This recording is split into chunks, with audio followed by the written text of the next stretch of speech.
आता आंब्यांचा सीझन चालू झालाय आणि आपल्या चॅनलवर बऱ्याचशा आंब्यांच्या रेसिपीज येत आहेत, नक्कीच पहा.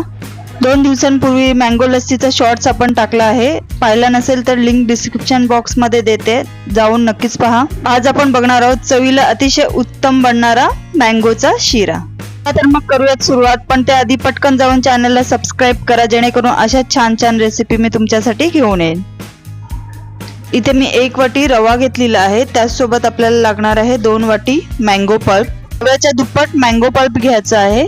त्याचसोबत लागणार आहे 1 वाटी तूप. इथे तूप घट्ट आहे म्हणून पाऊण वाटी दिसते, 1 वाटी बरोबर तूप घ्यायचं आहे. नेहमीच्या शिऱ्यासाठी आपल्याला 1 वाटी रव्यासाठी 1 वाटी साखर लागते, परंतु इथे मँगोचा सुद्धा गोडवा असणार आहे, त्यामुळे आपण 1 वाटी रव्यासाठी अर्धी वाटी साखर घेतोय.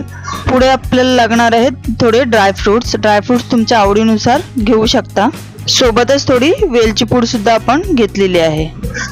एका पातेल्यामध्ये मँगो पल्प काढून घ्या. आता इथे 2 वाटी मँगो पल्प घेतले, त्यासोबत आपल्याला 1 वाटी पाणी घ्यायचंय आणि अर्धी वाटी साखर सुद्धा यामध्ये टाकून घ्यायची. आता गॅस चालू करायचा आहे आणि मंद आचेवर साखर विरघळेपर्यंत आपल्याला हे हलवून घ्यायचंय. आता आपलं हे छान असं मिश्रण तयार झालंय. हे आता उतरून बाजूला करून ठेवूयात आणि शिरा तयार करायला घेऊयात. आता इथे मी पॅन गरम करायला ठेवलं होतं, यामध्ये आपण तूप टाकून घेऊयात. आता इथे 1 मोठा चमचा तूप मी यामध्ये घालते आणि यामध्ये आपल्याला ड्रायफ्रूटचे काप फ्राय करून घ्यायचे आहेत. इथे मी काजू आणि बदामाचे काप करून घेतलेत. हलवून घेऊयात, छान असे शेकले गेले पाहिजेत. आता ड्रायफ्रुट्स फ्राय करून झालेले आहेत, आपण हे एका प्लेटमध्ये काढून घेऊयात. आता बाकीचे सर्व तूप या पॅन मध्ये आपल्याला काढून घ्यायचंय. आता तूप थोडं तापलं की यामध्ये रवा टाकून घ्यायचंय, चांगलं परतून घ्यायचंय आणि व्यवस्थित असं मध्यम आचेवर भाजून घ्यायचंय. गॅस जास्त स्लो सुद्धा नाही करायचा आहे आणि फास्ट सुद्धा नाही करायचंय. 1 वाटी रवा मध्यम आचेवर भाजण्यासाठी जवळजवळ 6 ते 7 मिनिटं लागतात. एकसारखं हलवत राहायचंय म्हणजे रवा सर्व बाजूने व्यवस्थित असा भाजला जातो. आता आपला रवा छान असा भाजला गेलाय.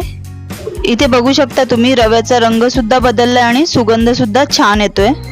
आता या स्टेजला आपल्याला यामध्ये मँगो पल्प, साखर आणि पाण्याचं जे मिश्रण केलंय ते टाकून घ्यायचंय. लगेचच हलवायचं आहे, नाहीतर गुठल्या होण्याची शक्यता असते. एकसारखं हलवत राहायचंय. गॅस मंद आचेवरच ठेवायचा आहे, फास्ट करायचा नाही. आता आपला शिरा तयार झालेला आहे.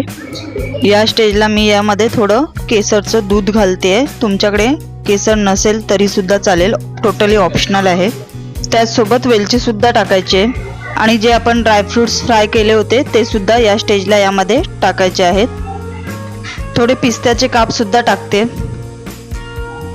आणखी काही ड्रायफ्रुट्स तुमच्या आवडीचे असतील तर ते सुद्धा टाकू शकता. आता छान असं मिक्स करून घ्यायचंय. सर्व प्रमाण अगदी योग्य झालेलं आहे. या प्रमाणात नक्कीच शिरा करून पहा, खूप टेस्टी होतो आणि कसा झाला आहे तो कमेंट बॉक्स मध्ये नक्कीच शेअर करा. आता छान असा मँगो शिरा आपला तयार झालेला आहे. मी यावर 2 मिनिटांसाठी झाकण ठेवते आणि आपल्याला गॅस बंद करून घ्यायचंय. आता 2 मिनिटं झालेले आहेत, आपण झाकण काढून घेऊयात. वाव, खूपच छान असा शिरा आपला तयार झालाय. सर्व करून घेऊयात. रेसिपी आवडली असेल तर चॅनलला नक्कीच सबस्क्राईब करा, लाईक करा आणि शेअर करा. आणि अशा छान छान रेसिपीज पाहण्यासाठी बेल आयकॉन सुद्धा नक्कीच प्रेस करा. वरती थोडे सजावटीसाठी ड्रायफ्रुट्स टाकून घ्यायचे, आवडत असतील तर टाका, नाहीतर नाही टाकले तरी सुद्धा चालेल.